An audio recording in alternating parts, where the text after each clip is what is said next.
ప్రతి సంవత్సరం ఉగాది ముందు పాదయాత్ర చేస్తూ కర్ణాటక భక్తులు తమ కోరికలు తీర్చే శ్రీశైలం మల్లికార్జున స్వామి దర్శనం కోసం వేలాది మంది కర్ణాటక భక్తులు పాదయాత్ర చేస్తున్నారు. 12 రోజులుగా కర్ణాటక బాగలకోటి జిల్లా నుంచి శ్రీశైలానికి వెళ్తున్న కర్ణాటక భక్తుడు వెంకటేష్ 1TV న్యూస్తో మాట్లాడుతూ ప్రతి సంవత్సరం పాదయాత్ర చేస్తామని అన్నారు.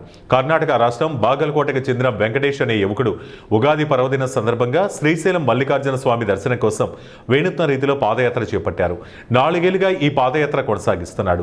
మొదటి ఏడాది 2 అడుగుల కర్రలు కట్టుకుని పాదయాత్ర చేశాడు.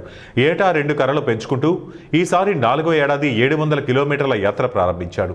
400 కిలోమీటర్లు పూర్తి చేసుకుని కౌతాలం మండలం హల్వీ గ్రామానికి చేరుకున్నాడు. గ్రామంలో భక్తులకు మజ్జిగ, నీళ్లు, భోజనాలు గ్రామ ప్రజలు ఏర్పాటు చేశారు.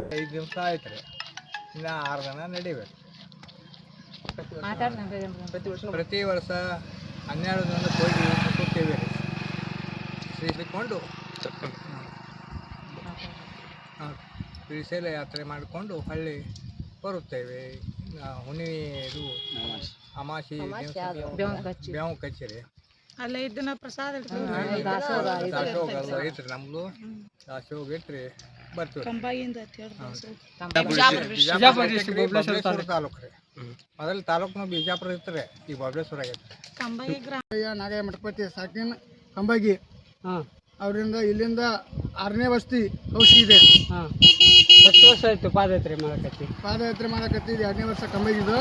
ಮುಂದಾದ ಪಾದಯಾತ್ರೆ ಮಾಡಕತ್ತಿದ್ದು 9ನೇ ವರ್ಷ ಮಾಡ್ತಾರೆ. ನಾಷ್ಟ ಚಾ ರಾತ್ರಿ ಸಹಿತ ಎಲ್ಲ ಬರ್ಬೇಕು.